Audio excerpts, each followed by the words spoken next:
যুবক যদি যৌবনকে সুরক্ষিত করে আর যখন জমিন দিয়ে হাঁটতে থাকে, আল্লাহ উপর থেকে বলতে থাকে, আল্লাহ উপর থেকে বলতে থাকে, লাউলা শাবাব আকশা, এই যুবক যদি জমিনে না থাকতো, লাজালতু সামা হাদিদা, আমরা আকাশকে লোহার বানায় দিতাম, আল আরদা সাফসাফা, জমিনকে তামার বানায় দিতাম, ওমা আনজালতু মিনাস সামাই কাতরা, আকাশ থেকে বৃষ্টির একটা ফোঁটা না, ওমা আম্বাততু মিনাল আরদি হাব্বা, জমিন থেকে একটা শস্যের দানা না, বাল আনজালতু আলাইহিল আযাবা সাব্বা, একের পর এক আযাব দিয়ে ধ্বংস করে দিতাম।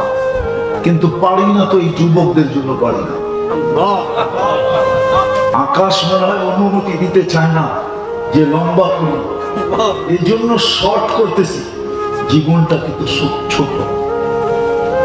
যুবককে যৌবন সুরক্ষিত করতে হবে, নারীকে নারীত্ব সুরক্ষিত করতে হবে, পুরুষকে পুরুষত্ব সুরক্ষিত করতে হবে, ধনীর ধনকে সুরক্ষিত করতে হবে, যাকে যা দিছে এটাকে সুরক্ষিত করতে হবে।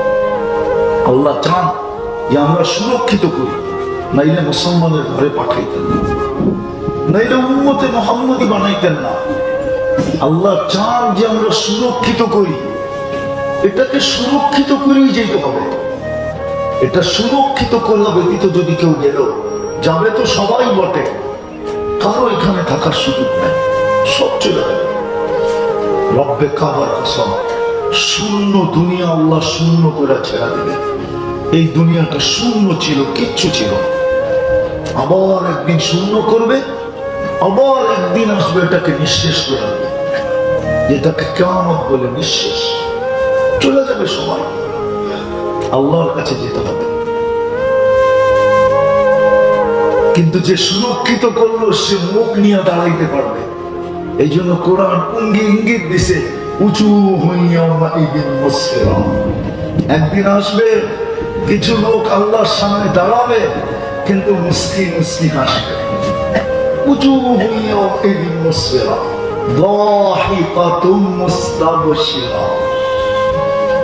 হাসতে থাকবে, উজ্জ্বল চেহারা নিয়ে দাঁড়াবে, হাস্য উজ্জ্বল চেহারা, তারপরে হাসবে আর সুসংবাদ চতুর্দিক থেকে এদের উপরে পড়তে থাকবে। এই জন্য কথা শেষ জায়গায় চলে আসছি, কিন্তু আমি আগেই বলছি, আকাশের ডাক অনুমতি দিতে চায় না যে লম্বা করি আর দীর্ঘদিন পরে আজকে বৃষ্টি পাবো। যদি আল্লাহ দিয়া দিল, তাহলে বৃষ্টি তো না, এটা তো রসের গোল্লার চেয়েও বড় হবে, ঠিক না? বড় নেয়ামত হবে। আমার তো আমি দোয়া পড়বো তো পড়বো কি করে, আল্লাহুম্মা হাওয়ালাইনা ওয়ালা আলাইনা, যে আল্লাহ এইখানে দিয়েন না, অন্য খানে দেন। আজকে তো দেশের প্রত্যেকটা মাটির কণা পর্যন্ত বৃষ্টির জন্য তল পাইতেছে। বরং দোয়া করতেছি আমি উঠার আগেই যেন ঝুমঝুমায় নামে, এখনই যেন নামে, আমাদের দোয়ার যেন রং আল্লাহ দেখা দেয়। আমি কথা গুছিয়ে ফেলছি বিলকুল। জীবন কিন্তু ছোট, সুরক্ষিত করে যেতে হবে। সুরক্ষিত করে গেলে আল্লাহর কাছে পরিচয় পাবো, আল্লাহর কাছে সামনে যে হাস্য উজ্জ্বল দাঁড়াইতে পারো, সুসংবাদের বৃষ্টি ফুল আমাদের উপরে চলতে থাকবে। যুবক, তোমাদেরকে পায়ে হাত দিয়া বলি, যৌবনকে সুরক্ষিত করো, খেলায় হারায় দিও না।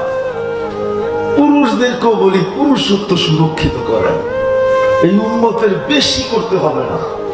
আমি তো বলতেছিলাম আজকে কয়েকদিনই রোজার পরের থেকে, এই গরম দেখা বলতেছিলাম যে আল্লাহ নারাজ হবে না কেন?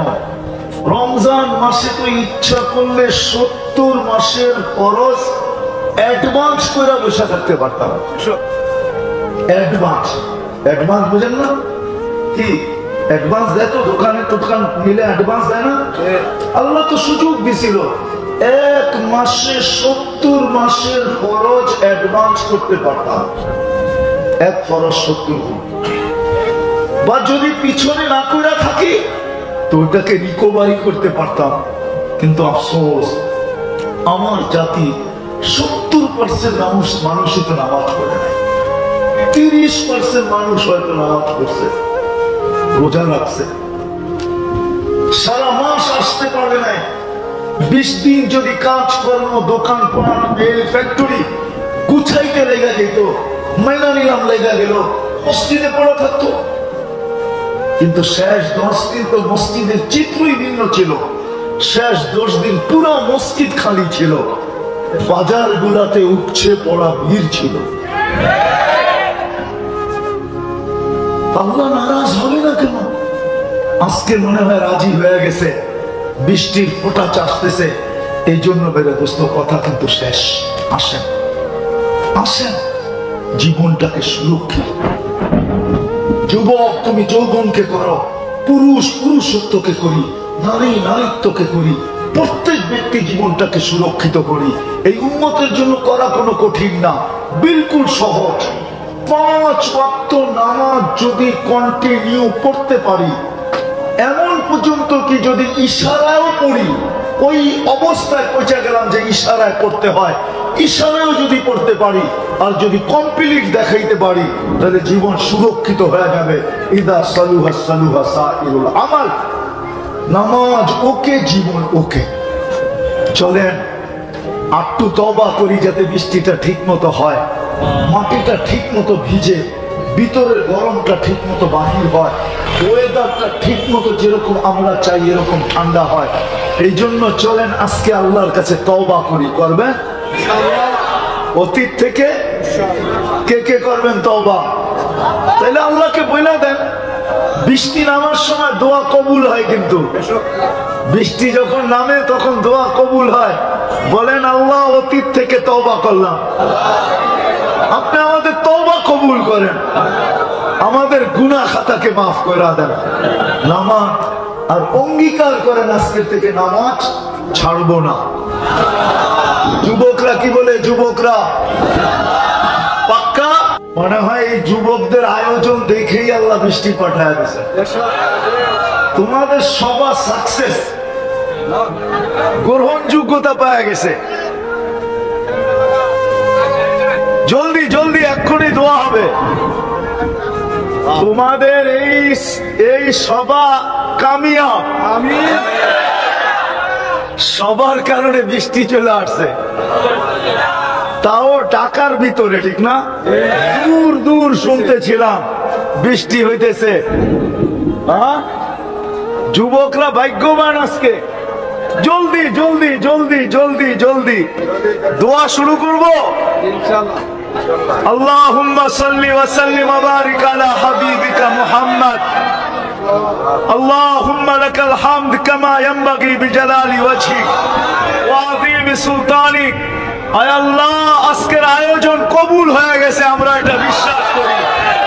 যদি কবুল না হইতো, যে রহমত মানুষ চাইতেছিল এতদিন, এই যুবকদের আয়োজনের কারণে আপনি কবুল করে দিয়েছেন। আল্লাহ, বৃষ্টি মনে হয় আমাদের উঠার অপেক্ষা। একই সামনে রেখে অতি অল্প সময় কিছু কথা রাখবো, সাথে সাথে সকলের কাছে দোয়ার দরখাস্ত থাকবে। এই পর্যন্ত যা শুনলাম আর সামনে যা শুনবো, আল্লাহ সাধ্য অনুযায়ী প্রত্যেকটা কথার উপরে আমল করার তৌফিক দান করেন। সাথে সাথে অনুরোধ থাকবে, কথাগুলো যত বেশি মনোযোগ দিয়া শুনব, যত বেশি মনোযোগ সাধ্য অনুযায়ী আমি ব্যয় করব, তত বেশি কথাগুলো আমাদের দিলের ভিতরে কাটবে এবং বসবে এবং দিলকে আলোকিত করবে। এই জন্যই মনে হয় আল্লাহ আমাদেরকে হুকুম দিচ্ছেন, বড় জোরালো হুকুম, ফাস্তামিউ। দিনের কথা যখন শুনবে তো যত সাধ্য, যতটুকু সম্ভব একাগ্র চিত্তে শুনো। সাথে আরেকটা হুকুমও আছে, আনসিতু, বিলকুল আওয়াজ বিহীন, কোনো আওয়াজ যেন না হয়।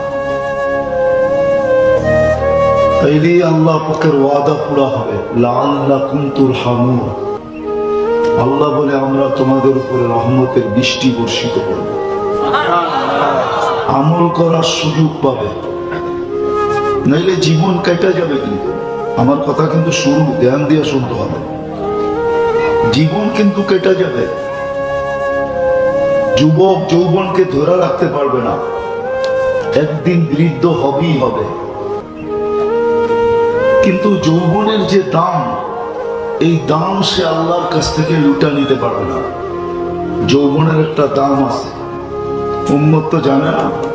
এই উম্মতের বয়সের একটা দাম আছে, দাম।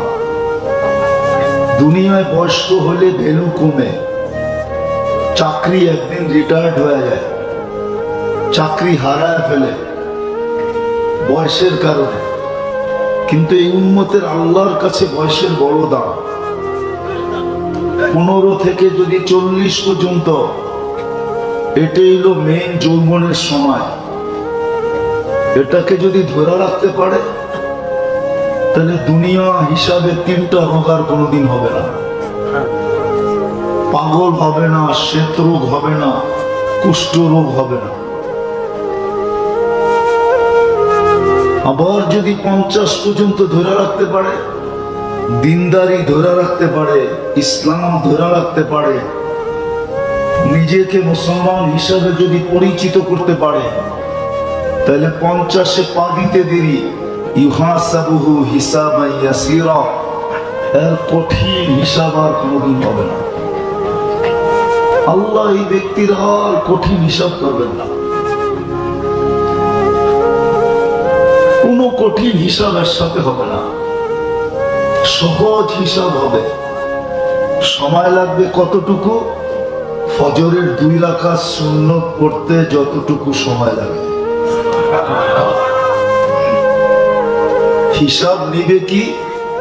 শুধু ফাইলটা এরকম হাত দিয়ে উঠাবে, বাপের নাম সহ শুধু নামটা পড়বে, আর আল্লাহ বলবে এটা ঠিক আছে, রাখো। যখন 60 বছর হবে,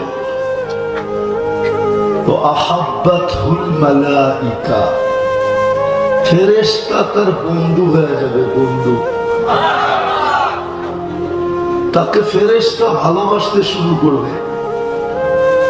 আর যাকে ফেরেশতা, যার বন্ধু ফেরেশতা হবে, আর যাকে ভালোবাসতে শুরু করবে, তো কোরআন বলে নাহনু আউলিয়াউকুম ফিদ দুনিয়া ওয়া ফিল আখিরাহ। শুধু দুনিয়ায় বন্ধুর পরিচয় দিব না, মৃত্যু লগ্ন থেকে জান্নাতের গেট পর্যন্ত বন্ধুত্বের পরিচয় দিব। তুমি দেখবে আমরা কেমন বন্ধু। যখন 70-এ পা দিবে, তো আহাব্বাল্লাহু ইলাইহিল ইনাবা, তো আল্লাহ ভালোবাসা বলতে থাকবে, আর কতদিন থাকবি আমার কাছে, আয় না।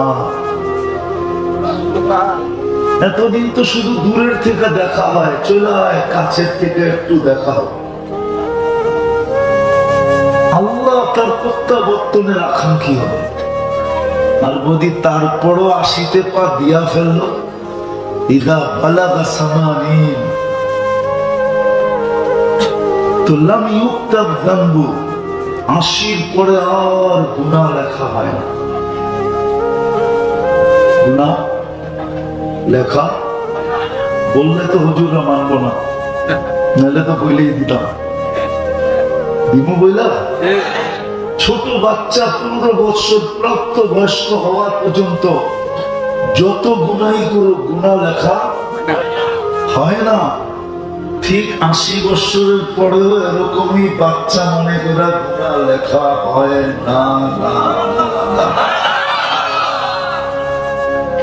তারপরেও যদি 90-তে পা দিল, তাহলে লেখা দেন আসিরুল্লাহি ফি আরদিহি, আল্লাহর কয়েদি আল্লাহর জমিনে, আগে পিছের গুনাহ আল্লাহ পুরা মাফ করে দেন। তো বুঝাইতেছিলাম, জীবনটা কিন্তু ছোট। যুবক যদি যৌবনের মূল্যায়ন না করলো, তাহলে যৌবনের যে একটা মূল্য, যৌবন তো একদিন ভুলেই যাবে। কেননা যৌবন ধরে রাখার কোনো পাওয়ার ব্যাংক আসে না, আসে না? আসে? কি তুমি নেটে সার্চ দিলে পাওয়া যাবে না? না, এরা দিয়ে কিছু কয় না। নেটে সার্চ দিলে পাওয়া যাবে না। যৌবন ধরে রাখার পাওয়ার ব্যাংক, বিদ্যুৎ ধরে রাখার পাওয়ার ব্যাংক তো বিজ্ঞান বানাইলো, কিন্তু যৌবন ধরে রাখার কোনো পাওয়ার ব্যাংক নাই। এটা একদিন হাতছাড়া হয়। কিন্তু যদি মূল্যায়ন আসতে শুনতে হবে, ঠিক আওয়াজ না। আওয়াজ করলে সব উড়া যাবে, দিলে কাঁদবে না। আমার আওয়াজে আওয়াজ নেই, মন দিয়ে শুনতে হবে। তাইলে যদি দিলে গাথে। আর নামও তো দিছে খেদমাতুল উম্মাহ, যুব সংগঠন, ঠিক না? এই জন্য বলতেছি জীবনটা কিন্তু ছোট। যুবক যদি যৌবনের মূল্যায়ন না করলো, তাহলে যৌবন একদিন ধরা যাবে, কিন্তু মূল্য পাবে না। আচ্ছা চলেন, যুবকের যৌবনের মূল্য কত? দুই চারটা দেখাই, দুই চারটা দেখি আজকে এদের দিলে গাথে কিনা। যুবকের যৌবনের মূল্য কত?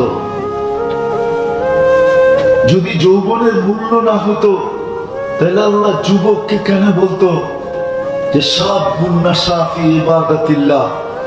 যে যুবক যৌবনকে ইবাদতের মাধ্যমে সুরক্ষিত করলো, তার জন্য আমরা কিয়ামতের দিন আরশের নিচে সুপার ডিলাক্স গ্যালারি বানায়া রেখে দিয়েছি। সুপার ডিলাক্স বুঝেন? ভিআইপির চেয়ে উপরে সুপার ডিলাক্স ওই গ্যালারি বাজারখান্ড আছে যুবকের জন্য, যে যৌবনের মূল্যায়ন করবে। এটা তো আরশের নিচে রাখা আছে, কিয়ামতের দিন মিলবে। দুনিয়াতে যখন যুবক সেজদায় যায়, আল্লাহ ফেরেশতাকে ডাইকা মূল্যায়ন দেখায়। মূল্যায়ন দেখায় আল্লাহ নিজে বলে, জাআলা আজলাহু মাজালাহু লিআজলি, সবকিছু বিসর্জন দিয়ে আমার কুদরতি পায়ে মাথা রেখা দিল, বলো কি পুরস্কার পেতে পারে? তো ফেরেশতারা জবাব দেন না, আল্লাহ নিজেই জবাব দেন। আল্লাহ বলে, ইন্নী উবাহি বিহিল মালাইকা, আমি তোমাদেরকে নিয়ে, তোমাদের উপরে এই যুবককে নিয়ে গৌরব করি। গৌরব বলো কোন যুবক, যদি বলো কোন সম্ভ্রান্ত ব্যক্তির কাছে যদি তুমি গৌরবের পাত্র হও, তো কেমন লাগে? আরে বলো না। পদস্থ ব্যক্তির কাছে গৌরবের পাত্র হইলে কেমন লাগে? মন্ত্রী মিনিস্টারের কাছে যদি গৌরবের পাত্র হও, তো কেমন লাগে? মাননীয় প্রধানমন্ত্রীর কাছে যদি তুমি গৌরবের পাত্র হও, তো কেমন লাগবে? আর আল্লাহর কাছে গৌরবের পাত্র। আসলে তো আল্লাহ চিনে না, এই জন্য লড়ে চড়ে না। আপনার চিনো আল্লাহ, যে আল্লাহ তোমাকে ওই যৌবন দিছে, যদি সমগ্র জগতের সম্পদ, ধন সম্পদ এক পাল্লায় করা হয়, তারপরও এক যুবকের যৌবনের দাম বেশি। বিশ্বাস হয় না? না, কলিকাতা হারবালে তো যৌবন পাওয়া যায়, ঠিক না?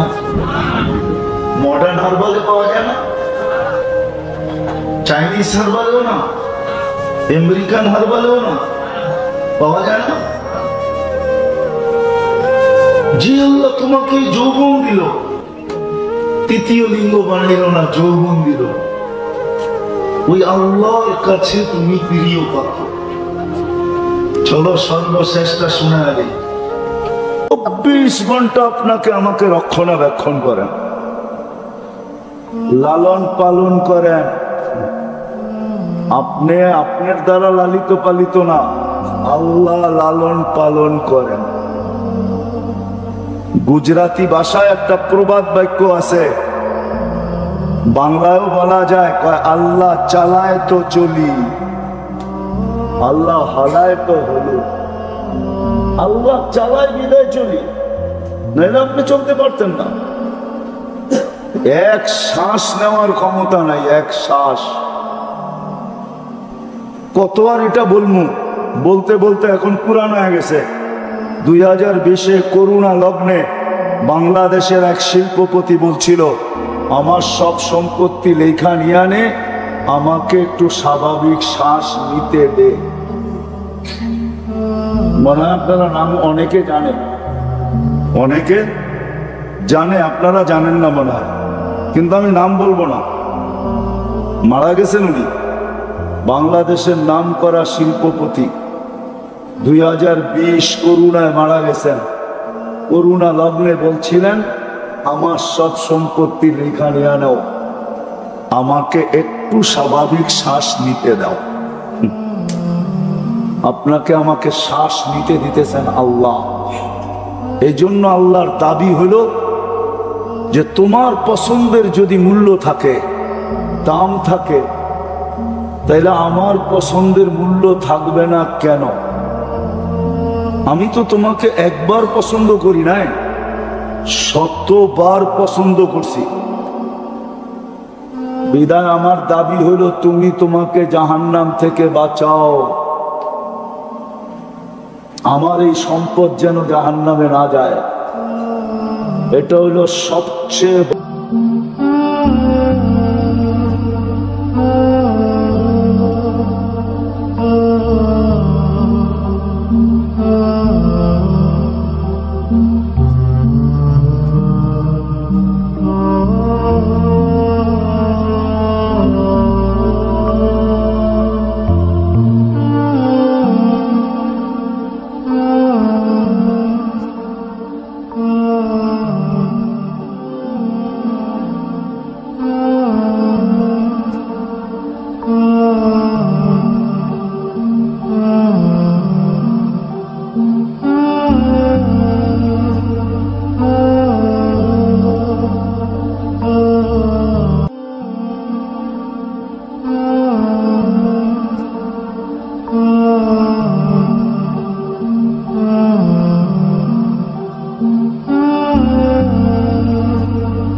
জন্য পাও ধরে না। ঘরালারা একটু বেকা হয়ে যদি কয় অটো কিন্তু ডাইকা লাইছি, কাপড় দিয়েও গুছায়া লইছি, বাপের বাড়ি কিন্তু এক্ষণই যামুগা, তাইলে এখানে বহুত আছে যারা করব পাও ধরি যায়ও না, আমার ইজ্জত আছে। কি করবেন না? রাগ হয়ে গেলেন? হ্যাঁ, কি পাও ধরবো, কিন্তু জাহান্নাম থেকে বাঁচানোর জন্য পাও ধরে নাই। এটা দ্বিতীয় ফরজ ছিল। দ্বিতীয়, রাগ হয় না আমার উপরে, চিল্লালারা। দ্বিতীয় ফরজ ছিল আপনার জন্য ঘরের মানুষের পাও ধরা। কেননা এক ঘরের নারী 4 জনকে নিয়ে জাহান্নামে যাবে। 4 জনকে। কয়জন? স্বামী, মা, বাবা, বড় ভাই,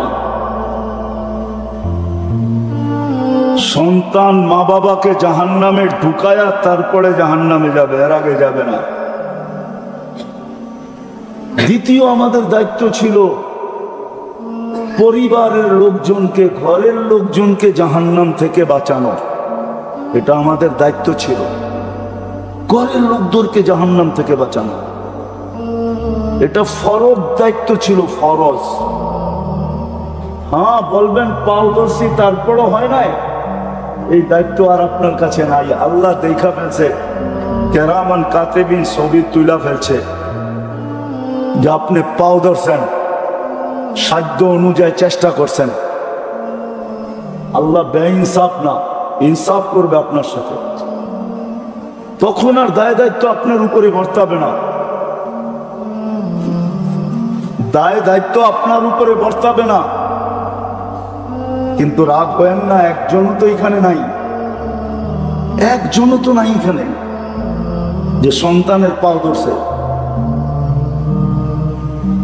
যে জাহান্নাম থেকে বাঁচাইতে হবে তোমাকে। এটা হলো দ্বিতীয় দায়িত্ব। তৃতীয় আরেকটা দায়িত্ব আছে, আরেকটা,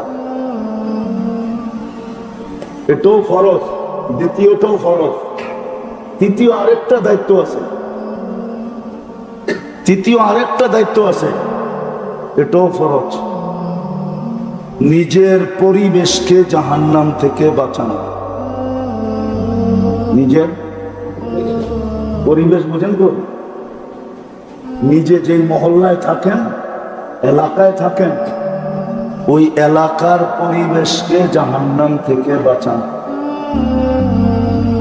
কেন আপনি যদি চেষ্টা না করলেন, আর যদি আযাব আসলো, তাইলে ওই কথা সত্য হবে।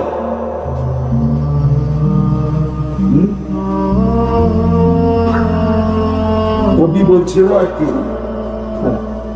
লগ যায় আগার আগ, যদি পুরা মহল্লা আগুন লেগে যায়, হ্যাঁ, তাহলে সমস্ত ঘরই কিন্তু পুরার আশঙ্কা হবে, ঠিক না?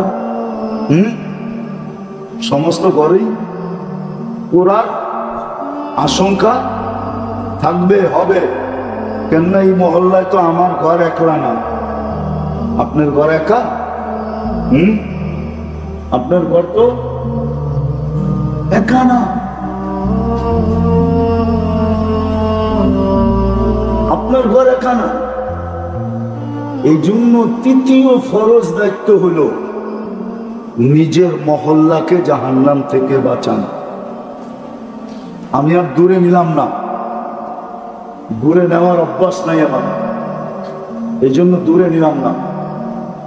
কমসে কম নিজের মহল্লাকে জাহান্নাম থেকে বাঁচান, নিজের ইউনিয়নকে বাঁচান, নিজের পরিবেশকে বাঁচান। এই তিনটা দায়িত্ব প্রত্যেকের উপরে। কেননা আপনাকে আমাকে আল্লাহ পছন্দ করছে, আল্লাহ। এই তিন দায়িত্ব যদি পুরা না করলাম, হইতে পারে কিয়ামতের দিন দাঁড় করায় দিতে পারে, আর ওই দাঁড়ানোটা 50,000 বৎসরেরও হইতে পারে। আলা কুল্লুকুম রাইন ওয়া কুল্লুকুম মাসউলুনা আন রায়াতিহি। প্রত্যেকে দায়িত্বশীল। কু আনফুসাকুম ওয়া আহলিকুম নারা। তোমাকে বাঁচাও, তোমার পরিবার পরিজনকে বাঁচাও, পরিবেশওয়ালাদের, মহল্লাওয়ালাদেরকে বাঁচাও। নাইলে যদি খোদাই গজব চলে আসে, তাহলে সব ঘরের ভিতরে আসবে। হাদিসে ইঙ্গিত আছে, আনুহলিকু ওয়া ফীনা সালিহুন ক্বালা ইযা কাসুরাল খাবাস। আমাদের ঘরেও আগুন লাগবে। কেন এই মহল্লায় আমার ঘরে একা না, আমি যতই নেককার হই, এটারও ঘোষণা দিছেন, তুমিও কষ্টের শিকার হবে। এই জন্য তিনটা দায়িত্ব ফরজ আমাদের উপরে। নিজেকে বাঁচানো, দ্বিতীয় কি পরিবারকে বাঁচানো, তৃতীয় হলো নিজের পরিবেশকে বাঁচানো, মহল্লাকে বাঁচানো। এটা আমাদের উপরে ফরজ। বাঁচাও। আজকে এই তিন কথা না বুঝার কারণে আর তিনটা না করার কারণে, এই তিনটা যদি মুসলমান বসতো আর তিনটা যদি করত, সমস্ত দুনিয়ার মহল্লা আলারা যদি, মুসলিম মহল্লা আলারা যদি এটা করত, তাহলে আজকে মুসলমানদের এই দুরবস্থা হতো না। মুসলমানদের যে দুরবস্থা আজকে, এটা কোনোদিন হতো না। দুনিয়া আলাদের কাছে তো মুসলমানদের পানির দাম নাই নাই নাই নাই। দুনিয়া আলাদের কাছে কামলেও মুসলমানের পানির দাম এখন নাই। কিন্তু কিভাবে নিবেন জানি না, মনে হয় এই পানি মাথার উপরে ওঠে না, পানি মাথার উপরে ওঠে না। উঠলে তো এই দুরবস্থা মুসলমানদের হইতো না। আজকে দুনিয়ার প্রেক্ষাপটে মুসলমানদের যে দুরবস্থা, 38,000 ফিলিস্তিনি মরে গেল, নারী শিশু, 38,000 মানুষের রক্ত, 38,000। বুঝবেন কি বুঝবেন না জানি না, ওলামা তো দেখতেও আসি না, দুই একজন দেখতেছি, এরা বুঝবে কি জানি না। এতগুলো মানুষের রক্ত,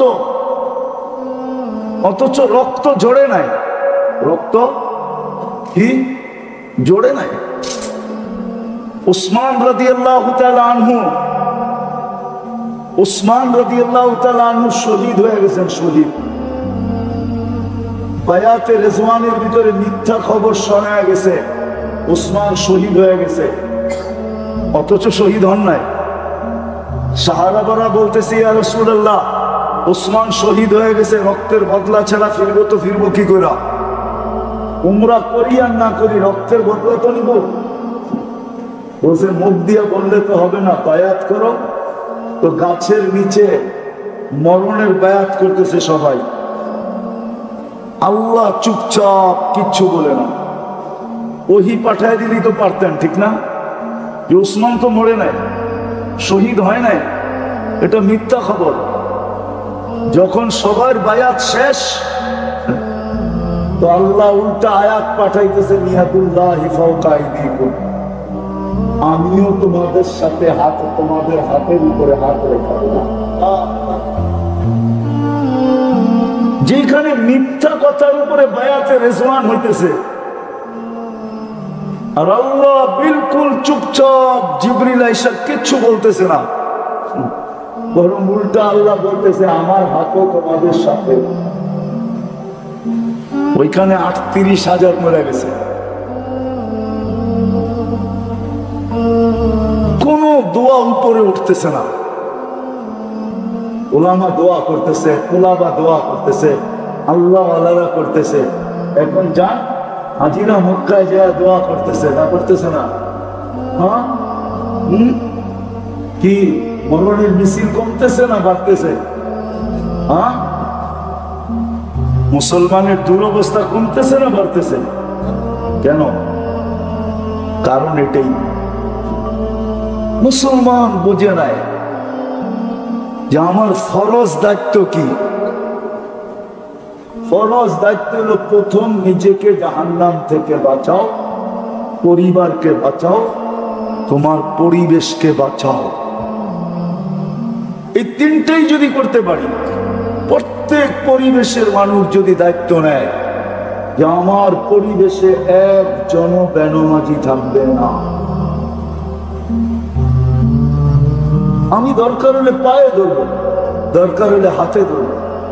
ও মেরে দোস্ত, রাগ হয়ে যায় না, রাগ হবে বলবো। এইখানের তাবলীগওয়ালারা আছে, এই মহল্লার তাবলীগওয়ালা দূর দূর যায় মানুষের পাও ধরতেছে, কিন্তু এই মহল্লাবাসীরা আমাদের পাও ধরতেছে না, যে আমি তোমাদের পাও ধরতেছি। যে মসজিদ বইলা দাও, মসজিদ, আমি মসজিদে বৈশা বইলা দিতেছি, মিডিয়া নোট করে নে, আজকে যদি মুসলমান ফজরের নামাজে জুমার সমপরিমাণ লোক করে দিতে পারে, তাহলে কালকের থেকে মুসলমানদের বিজয়ের পালা শুরু হবে। বিজয়ের ঝান্ডা আকাশের ভিতরে উঠতে থাকবে, পতাকা উঠতে থাকবে। কোরআনে লেখা নাই, ইহুদিদের কিতাবে লেখা আছে, ইহুদিদের কিতাবে, যে যেদিন মুসলমানের ফজরের জামাত আর জুমার জামাত সমান হবে, ওই দিন থেকে মুসলমানদের বিজয়ের পালা শুরু হবে। আপনি ভাবছেন ওরা প্রতিদিন ফজরে আইসা দেখা যায় আপনার মুসল্লি কয়জন হয়েছে, আর একটা মুস্কি হাসি দিয়ে চলে যায় আর বলে এখনো বাড়ে নাই, বিদায় আমাদের কোনো চিন্তা নাই, কচু কাটা কর আর জামলে তা কর, ওদের বিজয়ের পালা শুরু হবে না না না না না না। এই জন্য আমাদের তিনটা দায়িত্ব, ভালো মতে বোঝেন, কিন্তু আমি শেষ জায়গায় চলে আসছি কথা। তিনটা দায়িত্ব আপনার উপরে ফরজ, এক কদম হেলাইতে পারবেন না, এক কদম। আজকে হয়তো হেলায়া দিতে পারেন, কিন্তু কালকে হেলাইতে পারবেন না। হেলায়া দেওয়া বোঝেন? হেলায়া দেওয়া বোঝেন না? বোঝেন? আজকে মনে হয় সমাজের বড় ব্যক্তিত্ব, পুরা সমাজ হেলায়া দেন, ঠিক না? এলাকার ব্যক্তিত্বমান মানুষ, পুরা এলাকা হেলায়া দেন, ঠিক না? থানার ব্যক্তিত্বমান মানুষ, থানা হেলায়া দেন, ঠিক না? ফ্যাক্টরির মালিক কর্মচারী করে হেলায়া দেন, ঠিক না? কালকে কিন্তু আপনি পাও হেলাইতে পারবেন না, অন্যরে হেলাইবেন কোথেকে? লা ইয়াজাল কদমা আব, আল্লাহর রাসূলের কথা, পাও হেলাইতে দিবে না আল্লাহ যতক্ষণ পর্যন্ত প্রশ্নের উত্তর না দিবে। হেলান হেলান তো দূরের কথা, স্টিল বানায় দিবে, স্টিল নড়তে পর্যন্ত দিবে না, এরকম বানায় দিবে কিয়ামতের দিন। ভালো মতে বোঝেন। এই জন্য আসেন, শেষ জায়গায় চলে আসছি, আর কথা বাড়ায় লাভ নাই, অল্পতেই যথেষ্ট। আসেন, এই মহল্লার যারা আছি, মাধবদীর যারা আছি, এই মহল্লার নাম আপনারা সবাই মাধবদীর তো। আজকের থেকে দায়িত্ব নেন যে আমি আমাকে জাহান্নাম থেকে বাঁচাবো, পরিবারকে বাঁচাবো, আমার মাধবদীকে বাঁচাবো। এটার জন্য যতটুক করতে হয়, যেইভাবে করতে হয় ওইভাবে করেন। আছে দুনিয়াতে প্রমাণ আছে, বিপদ আসলে কি আমরা বেঁচে যাব না? আপনি বেঁচে যাবেন। আমি আপনাদেরকে প্রমাণ দিতেছি। প্রথম সুনামি যখন আসে, তা আমি 3.5 মাস পরে ইন্দোনেশিয়া গেছি, তখনও উদ্ধার অভিযান চলতেছিল, আর আমি 8.5 ঘন্টার ফ্লাইট ছিল আমার। আমি জাকার্তা পড়ছি, 350 কিলোমিটার আমি ওই 2 চোখে দেখছি, একটা বাড়িও দাঁড়ানো ছিল না, সব মিশানো ছিল, একটা বাড়িও ভালো পাইনি। কিন্তু 350 কিলোমিটার ভিতরে একটা মসজিদও একটা সুতার দাগ পড়ে না, একটা মসজিদও কিছু হয় না। চলেন আরেকটা উদাহরণ দিই। আজ থেকে 10-12 বছর হবে, 2009 কি 10 হবে, তুর্কিতে একটা ভূমিকম্প আসছিল, একটা শহর ধসে গেছিল। আরে তুর্কিতে না, ইটালিতে একটা শহর ধসে গেছিল। ওই শহরে আমি গেছিলাম, ওই শহরে একটা মসজিদ ছিল, ওই মসজিদে আমি বয়ান করছি। পুরা শহর ধসে গেছে, কিন্তু ওই মসজিদ কিচ্ছু হয় না। আপনারা যদি শুরু করেন, তাহলে বিপদ আইলে আল্লাহ বাঁচায় দিবে। বিপদ আসলে কি করবে? বাঁচায় দিবে। আমি এতটুকু আপনাদেরকে বলবো, আমি চিল্লা 3 চিল্লা বলবো না, আমি এটা অভ্যস্ত না। আমি এতটুকু অবশ্যই বলবো যে মাধবদীর মানুষ, আজকে 3টা দায়িত্ব বোঝেন যেটা আপনার উপরে ফরজ। বাকি দূর দূর যে পাও ধরা, দুনিয়ার এই কোণার থেকে ওই কোণায় যাওয়া, এটা আপনার উপরে ফরজ না। হইতে পারে, কিন্তু কেফায়া হবে, ফরজ না। আপনার উপরে যেটা সবচেয়ে জরুরি ফরজ দায়িত্ব, সেটা হলো নিজেকে বাঁচাও, ঘরকে বাঁচাও, এলাকাকে বাঁচাও। আজকের এই মজমা যদি এই কথা, আমার কথা যদি বুঝা থাকে, আর এই মজমা যদি আজকে অঙ্গীকার করে যে আমরা ওই পর্যন্ত বসবো না, ওই পর্যন্ত বসবো না, ওই পর্যন্ত বসবো না যতক্ষণ পর্যন্ত আমরা আমাদেরকে না বাঁচাইলাম, ঘরকে না বাঁচাইলাম, ঘরকে না বাঁচাইলাম, আমার মাধবদিকে না বাঁচাইলাম, ততক্ষণ পর্যন্ত আমি শান্তিতে বসবো না। যদি এই মজমাই আজকে এই প্রতিজ্ঞা করে নেয়, আর নিজে যেটা বুঝলো এটা মাধবদীর প্রত্যেক মানুষকে বুঝাইল যে ভাই এতটুক কিন্তু আমাদের দায়িত্ব, ফরজ করতেই হবে। আর যদি সবাই বুঝা নিল, আর প্রত্যেকে যদি নিজেকে বাঁচানোর জন্য চেষ্টা করতে শুরু করলো, ঘরকে বাঁচানোর চেষ্টা শুরু করলো, মাধবদীকে বাঁচানোর, পরিবেশকে বাঁচানোর শুরু করলো, তাইলে মনে হয় দুনিয়ার ভিতরে সর্বপ্রথম মডেল ছিল জায়গা হিসাবে মদিনা মুনাওয়ারা, মানুষ হিসাবে সাহাবায়ে কেরাম। তো আমার বিশ্বাস বাংলাদেশ কেন দুনিয়ার ভিতরে প্রথম মডেল হবে মাধবদী, জায়গা হিসাবে, আর মানুষ হিসাবে মডেল হবে মাধবদীর মানুষগুলা। কি এটা কি কঠিন? এটার জন্য বাড়ি ছাড়তে হবে, ঘর ছাড়তে হবে? কিচ্ছু না, বাড়িও ছাড়তে হবে না, ঘরও ছাড়তে হবে না, ব্যবসাও ছাড়তে হবে না, বাণিজ্যও ছাড়তে হবে না। প্রত্যেক মানুষ নিজের ক্ষেত্রে বসে যদি এই দায়িত্ব নেয়, আর হক্কানি আলেমদের থেকে জিজ্ঞাসা করে, হক্কানি একটা উদাহরণ দিলে বুঝবেন। আচ্ছা বলেন তো, এমবিবিএস ডাক্তার হইতে কয় বছর লাগে?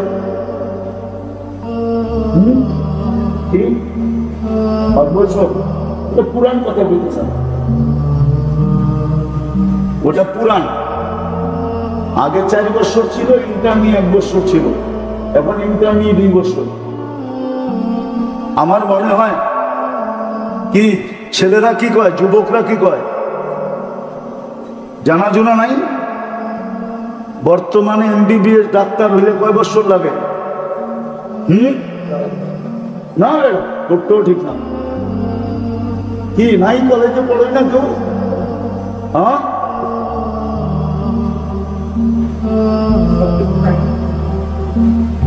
এমবিবিএস শুধু ডাক্তারিটা পড়তে। আচ্ছা মাইনা নিলাম 6 বছর লাগে। কত? কি 6 থেকে 7 বছর, 5 বছর ক্লাস করতে হয়, 2 বছর মনে হয় ইন্টার্নি করতে হয়। আচ্ছা এখান থেকে যাই ফোন করে জিজ্ঞেস মনে 7 বছর লাগে, 7 বছর। আচ্ছা এখন তো পল্লী চিকিৎসক হইতে কয় বছর লাগে? কয় মাস? এটা দিয়ে সবাই জানে। পল্লী চিকিৎসক হইতে কয়দিন লাগে? 6 মাস। এখন মনে হয় একটু বাড়ায় 1 বছর করছে। কত? ওইখানে লাগে 7 বছর, এইখানে লাগে কয় বছর? পল্লী চিকিৎসক হইতে কয়দিন লাগে? 6 মাস থেকে 1 বছর। আর পুরা ডাক্তার হইতে লাগে 7 বছর, 6 থেকে 7 বছর, ঠিক না? হক্কানি আলেম আল্লাহওয়ালাদেরকে বলেন যে আমি এই 3 ফরজ আদায় করতে চাই, কিন্তু আমি তো আপনাদের মতো 8 বছর, 10 বছর, 12 বছর, 18 বছর লাগাইতে পারবো না। 18 বছর লাগাইতে পারবো না। আলেম হয়ে গেলেই শেষ হয়ে যায় না, কিন্তু আলেম হয়ে গেলেই শেষ হয়ে যায় না। মৌত পর্যন্ত পড়তেই হয়, শিখতেই হয়, শিখাইতেই হয়। আমি তো এত পারবো না। আমাকে পল্লী চিকিৎসক বানায় দেন, আমাকে শর্টকাট বলে দেন, যেন আমিও বাঁচতে পারি, গলালাও বাঁচতে পারে, আর মহল্লাবাসীও বাঁচতে পারে।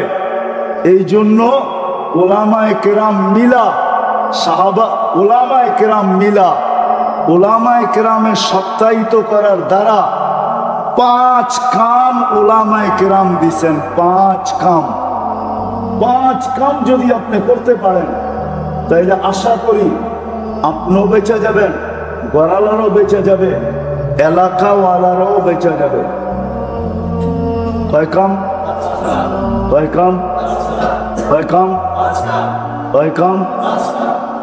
কাম। যদি 5 কাম করতে পারে, কি কঠিন? হ্যাঁ, সহজ। 5 কাম যদি আপনি করতে পারেন মন প্রাণ দিয়া, তাইলে হয়ে যাবে। 3টা হয়ে যাবে, 3টা হয়ে যাবে। 3 দায়িত্ব আদায় হয়ে যাবে, 3 দায়িত্ব আদায় হয়ে যাবে। 5 কাম যদি করতে পারেন, ডেলি মসজিদে বসা ভাবেন, 2 মিনিট সবাই বসা ভাবেন যে আমাদের মহল্লার কে আসে মসজিদে, কে আসে না। এটার নাম মশওয়ারা। ভাবেন, যারা আসে না ওদের লিস্টি করেন। তারপরে আমি 2.5 ঘন্টা বলবো না, ডেলি 10 মিনিটের জন্য বাইরে যান, যায়া ঘরে যায়া ওদের হাতে পারবেন। কয় কাম হয়ে গেল? কয় কাম? 2 কাম হয়ে গেল, ঠিক না? মসজিদে যারা আসে ওদেরকেও ফাজাইল শুনান, আর ঘরে যাইও ফাজাইলি তালিম করা, সবার হাতে পায়ে ধরা তৈয়ার করেন, দিনদার বানান। কয় কাম হয়ে গেল? কয়টা হইল? 3টা হয়ে গেল। চতুর্থ, নির্দিষ্ট একদিন করা, একদিন নির্দিষ্ট করা সবাইকে হাতে পায়ে ধরা মসজিদে আইনা আল্লাহর ঘরের পরিবেশে বসায়া। এতদিন তো ডেলি যাইতেন, ওর পরিবেশে ওকে লাইকা হাতে পায়ে ধরতেন। একটা কাহিনী মনে উঠছে, বলা ফেলবো? আমি কিন্তু কাহিনীতে বিশ্বাস তো না, কিন্তু মনে উঠছে, কি করবো বলা ফেলি। দেখি আপনাদের কাজে লাগে কিনা। এক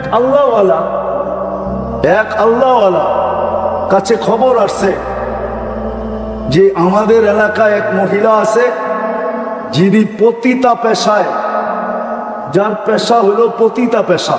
কি পতিতা বুঝেন? আর ভাবলাম না, ঠিক না? তো বুজুর্গ বলতেছে পতিতা পেশা। তো হ্যাঁ। তো উনি একদিন পর্দার আড়ালে যেয়ে বলছে, মা না, ওই মেয়ে, তোকে আমি একদিনের জন্য বুক করতে চাই। আমার কামই তো এটা আমার, কিন্তু শর্ত আছে, ওই দিন আমি যা বলবো তা করতে হবে। বলছে এই জন্যই তো ওই দিন তোমার বুক, তুমি যা বলবে তা করবো। বলছে টাকা কত নিবা? বলছে এত। বলছে ওকে। চলে আসছে, দিন তারিখ মতে গেছেন। বলছে আজকে কিন্তু আমার বুকিং। বলছে হ্যাঁ, আমিও তো অপেক্ষায় আছি। বলছে যা বলবো তা করতে হবে। বলে অবশ্যই। তো নিয়ে আসছে মতন বলছে যে যাও, প্রথমে গোসল করো। এইভাবে গোসল করতে হবে। এইভাবে গোসল করছেন, পর্দার থেকে বলে দিছেন এইভাবে গোসল করবে। তারপরে বলছে এই যে কাপড় দিলাম, পড়ো। কাপড় দিছে, পড়ছে। বলছে দেখো, নড়চড় করা যাবে না, তোমার সাথে আমার ডিট, সারা রাত্র আমার, যা বলবো তা করতে হবে। নতুন কাপড় পরায়া বলছে জায়নামাজ দিছে, এবার বিছাও। কয়টার উপরে দাঁড়াও। পশ্চিম দিকে মুখ করে দাঁড়াইছে, পর্দার আড়াল থেকে হাত উঠে আল্লাহকে বলছে এই পর্যন্ত আমার দায়িত্ব ছিল, আমি আইনা মুসল্লায় খাড়া গড়ায় দিছি, বাকি হেদায়েত আপনার দায়িত্ব, দিলে দিলেন, না দিলে না দিলেন। রব্বে কাবার কসম, আমি হাফিজ হুজুরের মুখ থেকে শুনছি, নাইলে আমি বলতাম না। যার তার কিসসা আমি বয়ান করি না, আমি হাফিজ হুজুরের মুখ থেকে আমার এই কানে শুনছি। হাফিজ হুজুরে চিনেন? কামরাঙ্গীর চর মাদ্রাসার হাফিজ হুজুরের মুখ থেকে শুনছি। মহিলা বলে একটা চিৎকার দিছে আর দিয়া বলছে মালিক তওবা করে ফেললাম। সপ্তাহে একদিন মহল্লাবাসীদেরকে ঘরে আনেন, আল্লাহর ঘরে আইনা, এটার নামই গাস্ত। আইনা দোয়া করেন, আল্লাহ এতদিন যাইয়া বুঝাইছি ওর পরিবেশে, আজকে নিয়ে আসছি তোর পরিবেশে। এই পর্যন্ত আমাদের দায়িত্ব ছিল, বাকি তুই জানোস। হেদায়েত দিলে দে, না দিলে না দে। সপ্তাহে একদিন গাছতে মহল্লাবাসীকে আনেন। আইনা আইনা এই কথা আল্লাহকে বলেন। রাখবেন না তাবলীগওয়ালারা, পায়ে হাত রাখি, পায়ে হাত। যদিও একটা কথা মিডিয়ায় বইলা ফেলতেছি, বর্তমান তাবলীগের জমানায়, বর্তমান তাবলীগে যারা নিজেদেরকে মনে করে আমার চেয়ে বড় মজলুম কেউ নাই, মজলুম। এই জন্য আজকে খুইলা বলতেছি, খুইলা গাছ তো করেন, সাপ্তাহিক গাছ কোন দিন মহল্লা বা আনেন নিজেদের বয়ান শোনানোর জন্য, নিজেরা তাশকিল করার জন্য, নিজেরা ক্রেডিট লওয়ার জন্য। মসজিদে ঢুকায়া দিয়ে একদিনে দোয়া করেন নাই, মালিক মহল্লাকে আনা তোর পরিবেশে আমাদের দায়িত্ব ছিল। না করব বয়ান, না করব কিছু, আমরা পরিবেশে ঢুকায়া দিছি, বাকি তোর দায়িত্ব। বলেন কাস্তের পরে কোন ব্যক্তি দাঁড়ায় এরকম দোয়া করছেন বৈশা? একজন হাত উঠে বলেন করছেন কোনদিন? আল্লাহওয়ালারা শিখায়া গেছে। মহল্লাবাসীকে সপ্তাহে একদিন আল্লাহর ঘরে আইনা পিছের থেকে দোয়া করেন, আল্লাহ ডেলি যাইয়া ওর পরিবেশে পাও ধরছি, আজকে তোর পরিবেশে আইনা ছেড়া দিছি, তুই জানোস, তোর কাম জানে, হেদায়েত দিলে দে, না দিলে না দে, আমরা গেলাম। তারপরে কথা বলেন কিছু, দেখেন কি হয়। কয় কাম হইল?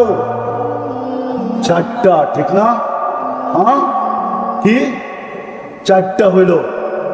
এইবার 3 দিন আল্লাহর ঘরের পরিবেশে থাইকা, মাসে 3 দিন আল্লাহর ঘরের পরিবেশে থাইকা, নিজের এলাকার ভিতরেই, নিজের থানার ভিতরেই, নিজের ইউনিয়নের ভিতরেই আল্লাহর ঘরে 3 দিন থাইকা মানুষকে এই কথা বুঝান, এই 3 কথা বুঝান, তোমাকে বাঁচাও, ঘরকে বাঁচাও, পরিবেশকে বাঁচাও।